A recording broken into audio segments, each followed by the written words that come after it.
കുണ്ടറയിൽ ഗണേശോത്സവം 24 മുതൽ 28 വരെ നടക്കും. ഗണേശോത്സവം ട്രസ്റ്റ് കുണ്ടറ മണ്ഡലം കമ്മിറ്റിയുടെ നേതൃത്വത്തിലാണ് ഗണേശോത്സവം നടക്കുന്നത്. ഭാരവാഹികൾ വാർത്താ സമ്മേളനത്തിലാണ് ഇക്കാര്യം അറിയിച്ചത്. ഗണേശോത്സവം ട്രസ്റ്റ് കുണ്ടറ മണ്ഡലം കമ്മിറ്റിയുടെ നേതൃത്വത്തിലാണ് ഗണേശോത്സവം സംഘടിപ്പിക്കുന്നത്. 24 മുതൽ 28 വരെ കുണ്ടറ മുക്കടയിൽ ഗണേശോത്സവം നടത്തും. ഭാരവാഹികൾ വാർത്താ സമ്മേളനത്തിലാണ് ഇക്കാര്യം അറിയിച്ചത്. സംസ്ഥാന മുഖ്യ കാര്യദർശി ശ്രീ MS ഭുവനചന്ദ്രജി വിഭാവനം ചെയ്ത കേരളത്തിലെ ഗണേശോത്സവം ഇന്നും ഏകദേശം 20 വർഷമായി ഭംഗിയായി നടന്നു പോകുന്നുണ്ട്.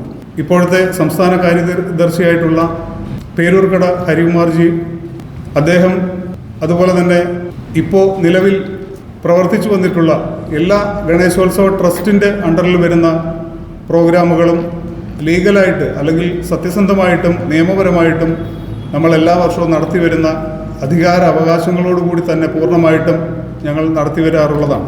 പക്ഷേ ഇതിൻ്റെ പേരിൽ ഒരുപാട് അനാവശ്യമായിട്ടുള്ള ഗണേശോത്സവം നടത്തുന്നു എന്ന് പറഞ്ഞിട്ട് യാതൊരു ധാർമ്മികതയും കൂടാതെ പ്രോഗ്രാമുകൾ നടത്തുന്നവരെ, പ്രത്യേകിച്ച് ഈ നാട്ടിലെ വ്യാപാരി വ്യവസായി സുഹൃത്തുക്കളും മറ്റുള്ള എല്ലാ വ്യക്തികളും, ഭക്തജനങ്ങളായിട്ടുള്ള എല്ലാവരും വ്യക്തമായിട്ട് അവരെ തിരിച്ചറിയണം.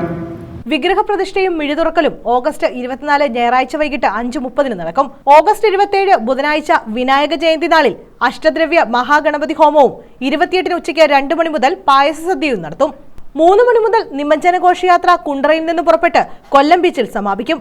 ഒരുക്കങ്ങൾ പൂർത്തിയായതായി കുണ്ടറ മണ്ഡലം മുഖ്യ കാര്യദർശി സന്തോഷ് കുണ്ടറ, യൂണിറ്റ് കാര്യദർശിമാരായ ജിതിൻ, ലിജോ, കണ്ണൻ എന്നിവർ വാർത്താ സമ്മേളനത്തിൽ അറിയിച്ചു. എല്ലാ വർഷവും നടത്തി വരുന്ന ഗണേശോത്സവം എല്ലാവരുടെയും നല്ല രീതിയിലുള്ള സപ്പോർട്ടും അനുഗ്രഹങ്ങൾ കൊണ്ടാണ് മുന്നോട്ട് പോയിക്കൊണ്ടിരിക്കുന്നത്. ഇപ്രാവശ്യം അതുപോലെ തന്നെ എല്ലാവരുടെയും സപ്പോർട്ടും സഹായവും എല്ലാം വേണമെന്ന് ഞങ്ങൾ ആഗ്രഹിക്കുന്നു, അപേക്ഷിക്കുന്നു.